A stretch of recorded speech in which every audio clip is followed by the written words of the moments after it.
Hi, Kellen Rouse. It's been a while since I've updated you on my EMDR journey, so I thought I would make a kind of short video just to let you know how things have been going. I have had 15 or 16, something like that, 90-minute sessions at this point. I kind of gave up on trying to do a video for each one of them because it was just too intense to try to recount every single session, but if you're wondering how EMDR works, please check out any of my other videos. I've been, I explain in those videos exactly how everything works. So if you're, here because you're wondering how does EMDR work, this isn't the video, but basically any of my other videos explain that in detail. So what I really want to talk about right now is the aftermath and what's still happening. So I thought that I had finished EMDR because we had addressed and reprocessed all of my target memories.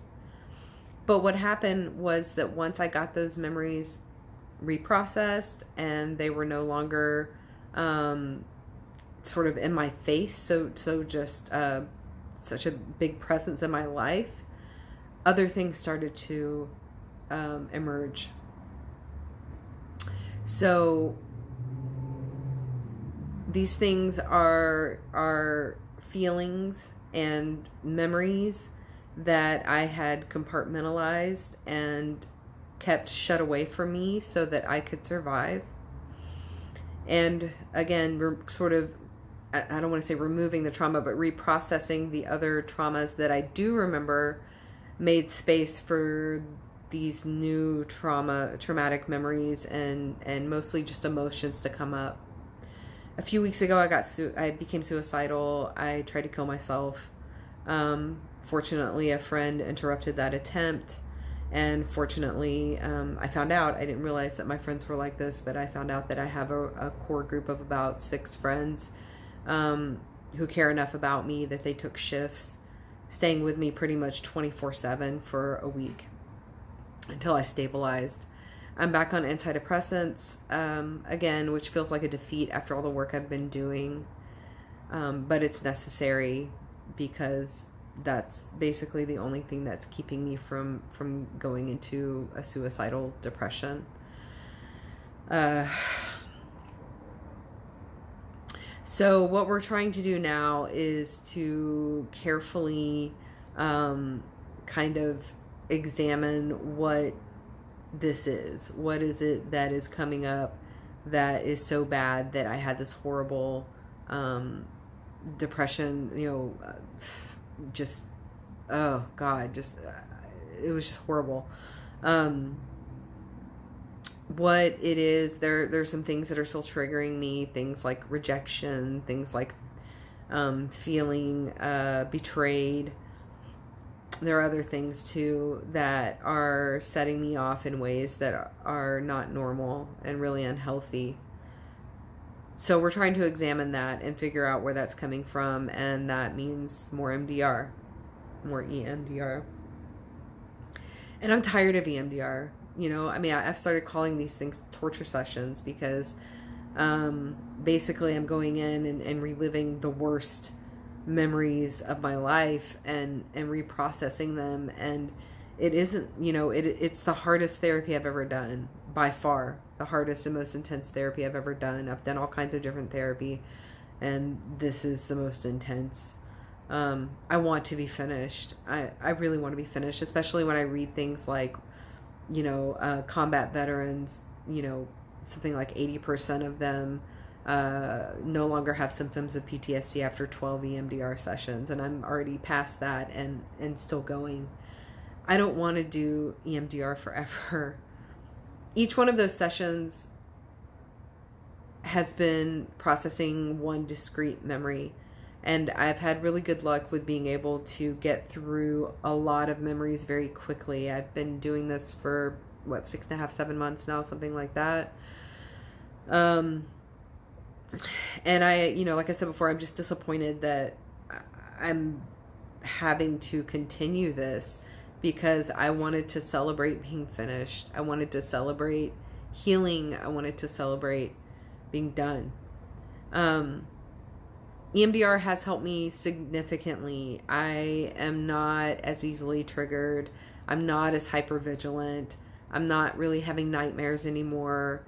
Most of the psychosomatic pain that I was experiencing in my back and my neck has disappeared. Overall, things are just a lot better than they were.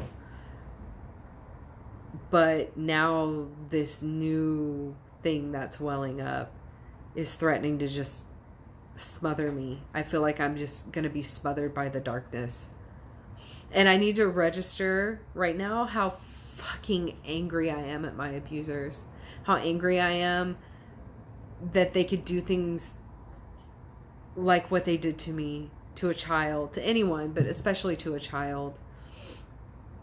I don't understand how adults can hit their kids, can sexually abuse their kids, neglect their children, emotionally abuse them, abandon them. And all of these things happen to me. All of these things happen to me at the hands of my family members, and they happen over and over and over again. And I'm just so angry. Yesterday I spoke with my sister. I have a younger sister who's about 2 years younger than me, who went through basically the same thing that I did. She's the only person in the world who really understands how horrible it was. Her abuse was a little different than mine, but we were dealing with the same people in the same situations. And she shared with me some new information about sexual abuse, about deceit and lies by our abusers, that has just made me incredibly angry. And one of those things is that when the man who molested both me and my sister, the man who was married to my mother, our stepfather, when he was grooming her, when she was maybe just 7 years old, she told my mom. And my mom dismissed it. I always thought that I was the first person to tell my mom when he molested me when I was 11. That was like 2 years after that. She already knew. She already fucking knew. And she told me that I was lying too.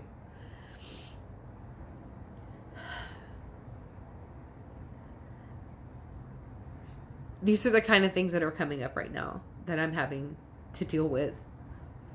And again, just the anger involved in this is almost unbearable. I just want to kill people. I mean, not really, not for real, but I mean, I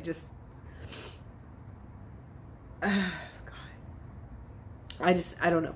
So this is like a really emotional video. I know like my other videos aren't really like this. But I just felt like I needed to get this off my chest. And also to let people know that, EMDR is not this, kind of magic pill, and it's not easy. It's extremely hard, and you need support. You're going to need support if you're going to take this journey. I'm fortunate that although I don't have very many biological family members who I still associate with due to the fact that so many people in my family are abusers, but I do have a chosen family, and I do have the privilege of having health insurance and having access to psychological care and psychiatric care, which has saved my life. So if you're going to take this journey, go into it with clear eyes, knowing that this is maybe the hardest thing you've ever done, and that it may or may not work. And even if it does work, it may not work the way you're hoping. So I will do another video at some point and update you about how these things are coming along. I forgot to mention, my therapist believes that a lot of this sort of these new emotions and this sort of new trauma that's starting to come up may be based in 2 years that I lost from about the ages of 11 to 13, when I knew a significant amount of abuse was happening. And as we've started to very, very carefully try to examine these emotions and try to get at some of the memories. Some things have started to come up that are extremely disturbing, and I'm terrified about what's there, but I know that I need to handle it. I'm also incredibly angry that I'm 40 years old. I've raised a child. I have I have a degree. I have a career. And yet these things that happened almost 30 or even more years ago are still affecting me, to the point that a few weeks ago I almost killed myself. I just can't overstate how damaging child abuse is to children and to the adults who they become. So I hope that my next video is happier. I hope that I've resolved some of this and that things are better. And as usual, if you have any questions or comments, please leave them in the comments section. Thanks for watching.